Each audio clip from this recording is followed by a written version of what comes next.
ABP news आपको रखे आगे। नमस्कार, मैं हूं सुमित अवस्थी और स्वागत है आपके पसंदीदा शो भारत की बात में। और बात आज बंगाल की, क्योंकि बंगाल की सियासी लड़ाई अब तलवार की धार की तरह हो चली है। दोनों तरफ से नुकीली है और धारदार भी। एक तरफ है बीजेपी के शुभेंदु अधिकारी, तो दूसरी तरफ सीएम ममता बनर्जी के उत्तराधिकारी। कौन किस पर पड़ेगा भारी, लड़ाई इसी की हो चली है। दरअसल कल पश्चिम बंगाल के गंगारामपुर में बहुत बड़ी रैली कर ममता के भतीजे अभिषेक बनर्जी ने अपनी ताकत दिखा दी। तो आज ममता के गढ़ नंदीग्राम में रैली कर शुभेंदु अधिकारी ने अपना दमखम सरेआम कर दिया। और दोनों ही रैलियों की खास बात यह रही कि ना किसी ने लेफ्ट का नाम लिया, ना ही किसी ने कांग्रेस का जिक्र किया। वार पलटवार सीधे सीधे बीजेपी और टीएमसी के बीच हुआ। अभिषेक ने अपने विरोधियों को गुंडा कहा तो बीजेपी नेताओं ने अभिषेक बनर्जी को जेल भेजने की बात कर डाली। यकीन मानिए, बात जो थोड़ी थोड़ी शुरू हुई थी वह बहुत आगे बढ़ चली।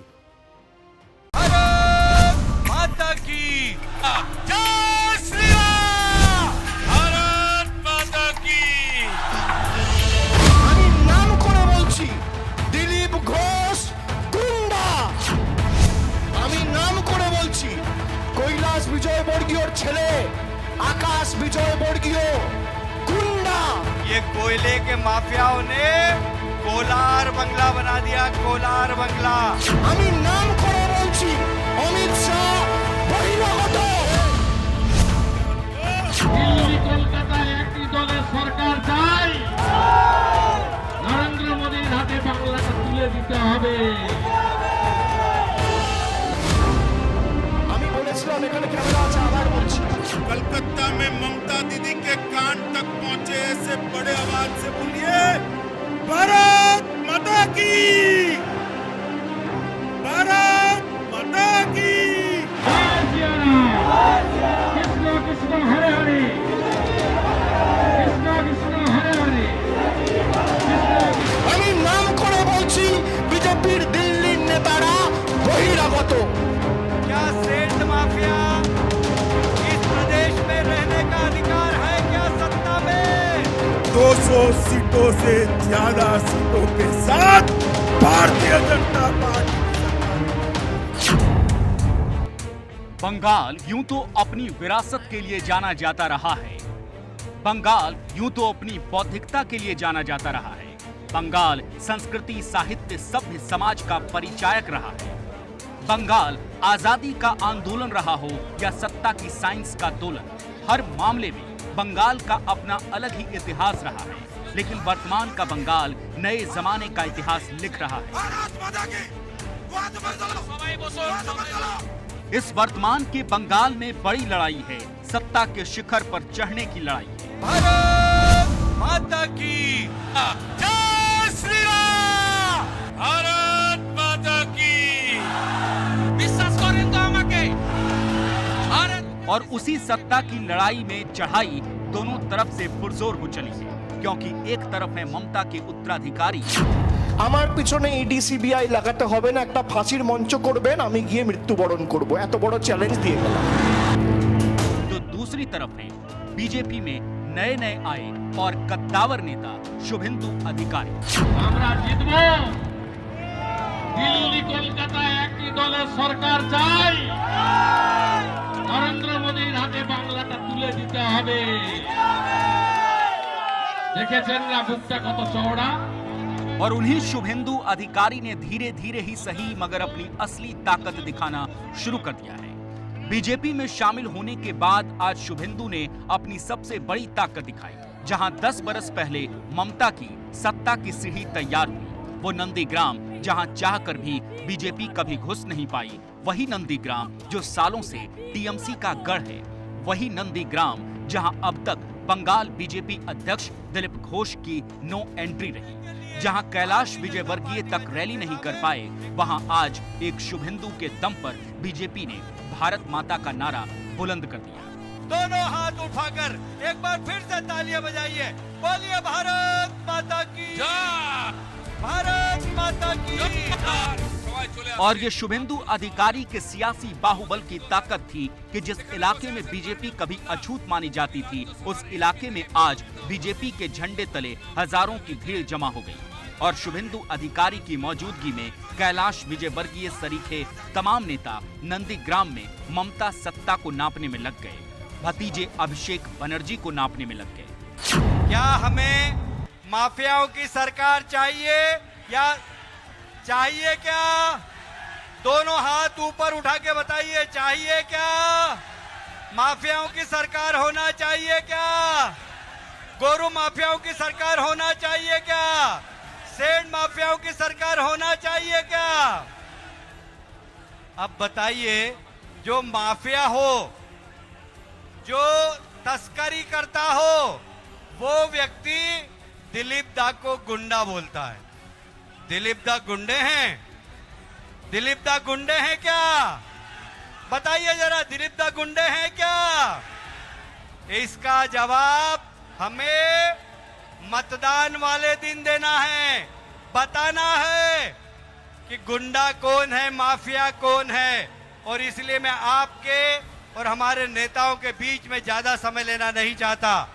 मैं चाहता हूं कि आप सब लोग यहां से जाने के बाद अपने गांव में अपने पड़ोसियों से बताएं कि ये जनसैलाब जो जगह जगह सब दूर भारतीय जनता पार्टी का उमड़ के आ रहा है, यह टीएमसी को हटाने के लिए है, भ्रष्टाचार मिटाने के लिए है, माफिया राज को खत्म करने के लिए है, अहंकारी राज को समाप्त करने के लिए है और सोनार बंगला बनाने के लिए भारतीय जनता पार्टी का जनसैलाब है।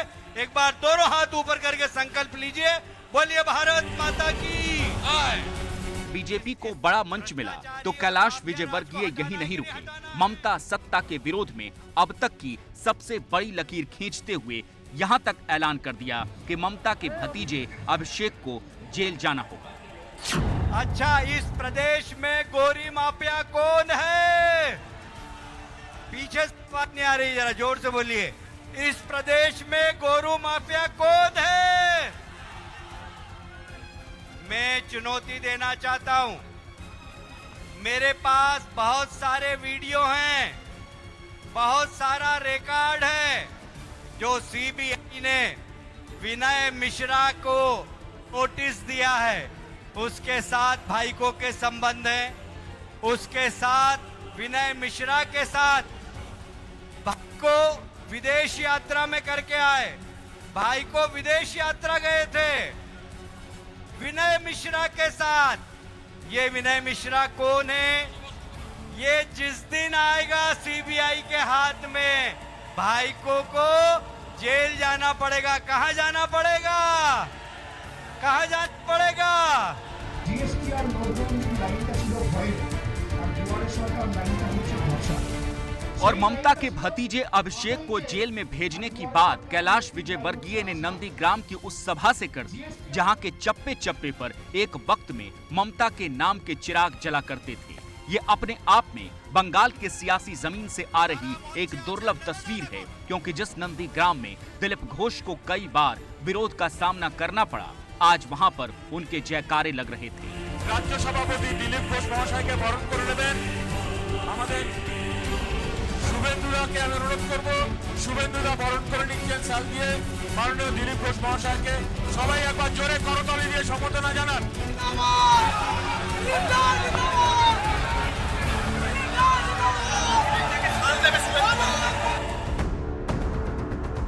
हालांकि आज भी थोड़ी असमंजस की स्थिति नंदीग्राम में बनी थी। कुछ लोग रैली में बीजेपी का विरोध करने मंच के पास तक चले आए और कैलाश विजयवर्गीय को अपना भाषण रोकना पड़ा था। ये बाहर से कुछ नहीं हुआ, कुछ नहीं हुआ, आप चिंता मत करिए, कुछ भी नहीं हुआ। बैठिए, बैठिए। भारत माता की, कुछ भारत माता की, भारत माता की, भारत माता की जय, भारत माता की जय। আপনারা নেই দোয়া তো করে চলো, সবাই বসো, দোয়া তো করে চলো, দোয়া তো করে চলো, দোয়া তো করে চলো। भारत माता की, भारत माता की। लेकिन जब यहाँ भी बात नहीं बन पाई तो तो बीच में आकर शुभेंदु ने मोर्चा संभाल लिया और महफिल को भी बचा लिया। ये सब कुछ सिर्फ इसलिए संभव हो पाया क्योंकि नंदीग्राम का इलाका शुभेंदु के व्यापक प्रभाव वाले पूर्वी मिदनापुर इलाके में पड़ता है। कहते हैं जब ममता ने 2007 में नंदीग्राम में वामपंथ की सरकार के खिलाफ मोर्चा खोला तो उनके सबसे बड़े सूत्रधार शुभेंदु अधिकारी ही थे और इस बार भी बीजेपी के सबसे बड़े सूत्रधार शुभेंदु ही बनकर उभरे हैं। जगह वही है, इलाका भी वही है, बस झंडे बैनर बदल गए हैं और इस बदले हुए माहौल में शुभेंदु अधिकारी भी बदले बदले से नजर आने लगे हैं। 16 तारीखेर उत्तर ওই দিন দেব। भारत माता की, भारत माता की, भारत माता की जय श्री राम, जय जय श्री राम, जय जय श्री राम, कृष्णा कृष्णा हरे हरे। भारतीय जनता पार्टी जिंदाबाद, यशस्वी प्रधानमंत्री नरेंद्र मोदी जिंदाबाद। भारत माता की, वंदे मातरम, बीजेपी जिंदाबाद, नरेंद्र मोदी जिंदाबाद, जेपी नड्डा जिंदाबाद, नंदीग्राम में जनता जिंदाबाद। जय श्री राम, जय जय श्री राम। मां दुर्गा की जगह शुभेंदु अब जय श्री राम के नारे लगा रहे हैं। ममता की जगह शुभेंदु अब मोदी के मुरीद हुए जा रहे हैं। नरेंद्र मोदी हाथे बांग्लाटा तुले दीते हबे। और नंदीग्राम जाकर शुभेंदु ने बता दिया कि अब वो हर जगह पर चोट करने वाले हैं जहां ममता को सबसे ज्यादा नुकसान होगा। और ऐसा इसलिए क्योंकि ममता वर्सेज मोदी की लड़ाई के बीच जमीनी तौर पर लड़ाई उत्तराधिकारी वर्सेज अधिकारी की हो चली है। एक तरह से कहा जाए तो आज की नंदीग्राम की रैली अभिषेक बनर्जी की उस रैली का जवाब था जो कल ही उन्होंने दक्षिणी दिनाजपुर में की थी।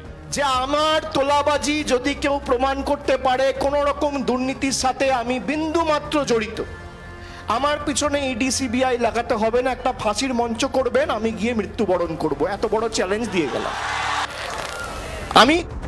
दरअसल शुभेंदु के बीजेपी में जाने से एक वक्त जब लगने लगा कि टीएमसी अब कमजोर हो चली है, तभी इन कयासों के बीच भतीजे अभिषेक ने फ्रंट से मोर्चा संभालते हुए दक्षिणी दिनाजपुर में एक रैली कर अपनी ताकत का अंदाजा करा दिया और बता दिया कि जो बताया जा रहा है, जो दिखाया जा रहा है, टीएमसी की कहानी उतनी भी कमजोर नहीं। আমি নাম করে বলছি, কৈলাস বিজয় বর্গীয়র ছেলে আকাশ বিজয় বর্গীয় গুন্ডা, আমি নাম করে বলছি দিলীপ ঘোষ গুন্ডা। और कुछ इस तरह हजारों की भीड़ के बीच अभिषेक बनर्जी ने पहली बार न सिर्फ अपने ऊपर लगे आरोपों का जवाब दिया बल्कि पलटवार भी करारा किया। আর কোথায় কোথায় বলছে আমাকে আক্রমণ করছে, বলছে তোলাবাজ ভাইপো হটাও। আমি বলেছিলাম, এখানে ক্যামেরা আছে, আবার বলছি যে আমার তোলাবাজি যদি কেউ প্রমাণ করতে পারে কোন রকম দুর্নীতির সাথে আমি বিন্দু মাত্র জড়িত, আমার পিছনে ইডি সিবিআই লাগাতে হবে না, একটা ফাঁসির মঞ্চ করবেন, আমি গিয়ে মৃত্যুবরণ করব, এত বড় চ্যালেঞ্জ দিয়ে গেলাম।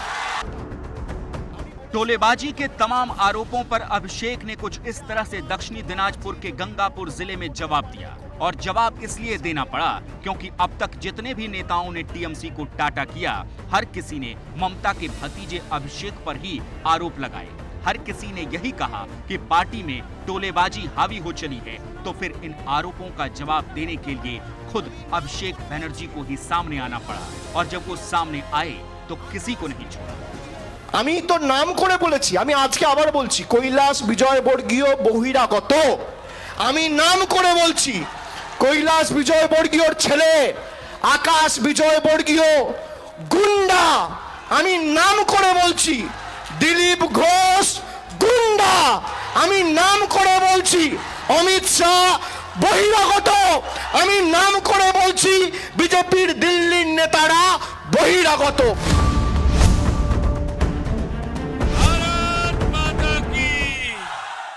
किसी को गुंडा कहा तो किसी को बाहरी, कह सकते हैं कि अभिषेक बनर्जी ने किसी को नहीं छोड़ा। वजह भी साफ है कि बीजेपी के हर नेता के निशाने पर अभिषेक बनर्जी ही है। बीजेपी का ममता पर सीधा वार बाद में होता है, पहला प्रहार अभिषेक बनर्जी पर ही होता है। यहाँ तक कि जब भी कोई नेता टीएमसी छोड़ रहा है तो सारा ठीकरा अभिषेक बनर्जी पर ही फोड़ रहा है। इसीलिए अब अभिषेक बनर्जी भी लीड फ्रॉम फ्रंट की पोजीशन में आकर खुद जवाब देने लगे हैं और बीजेपी की तरफ शुभेंदु उनके खिलाफ सबसे पहला मोर्चा लेने लगे हैं।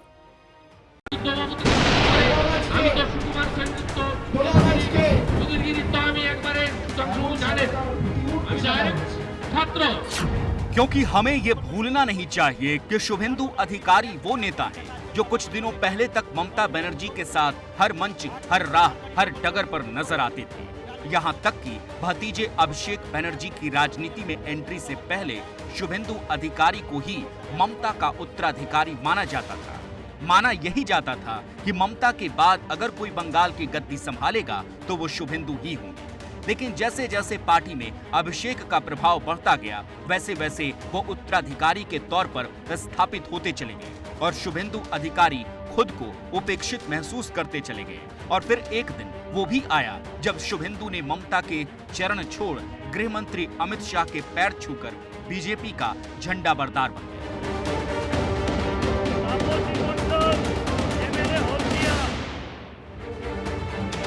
और आते ही बीजेपी के लिए शुभेंदु इतने अहम हो गए कि जब शुभेंदु को टीएमसी गद्दारी का मीर जाफर करार देने लग गई तब खुद गृह मंत्री अमित शाह ने ही पहला बचाव किया।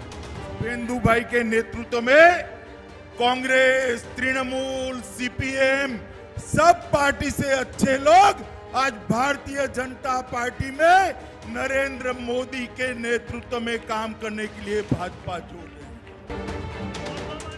यानी ममता पर ही कांग्रेस तोड़ने का आरोप लगा। बीजेपी शुभेंदु को वहां से निकाल लाई और जिस तरह से दक्षिणी बंगाल में शुभेंदु अधिकारी का प्रभाव है उसे देखते हुए बीजेपी उन्हें हर जगह आगे रखकर टीएमसी को बैकफुट पर करने में लगी है।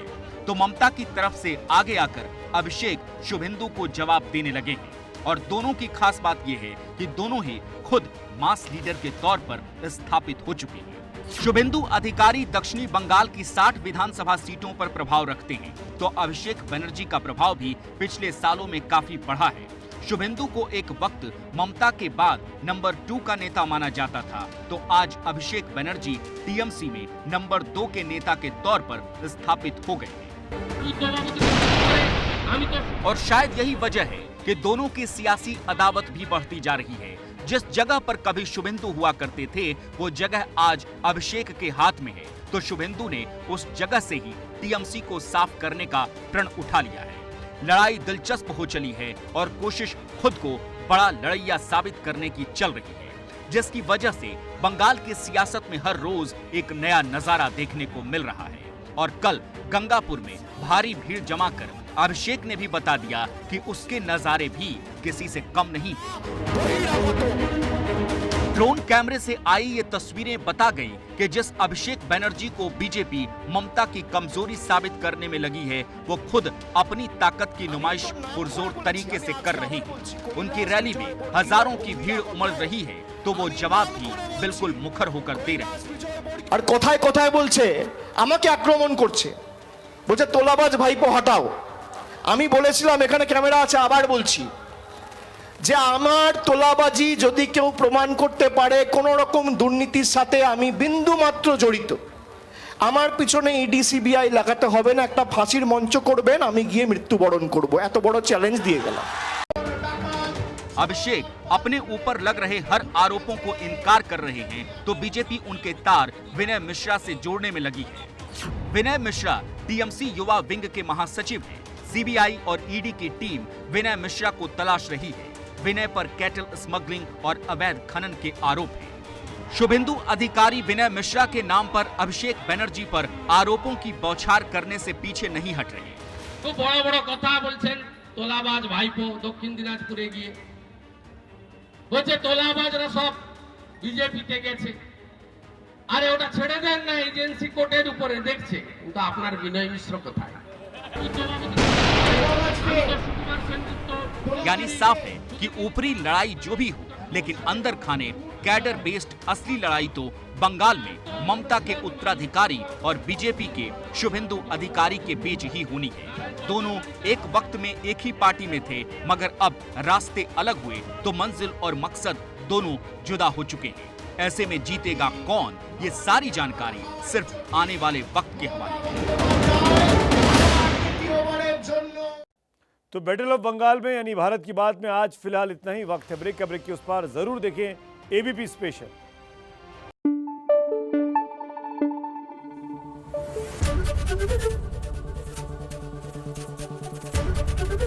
एबीपी न्यूज आपको रखे आगे।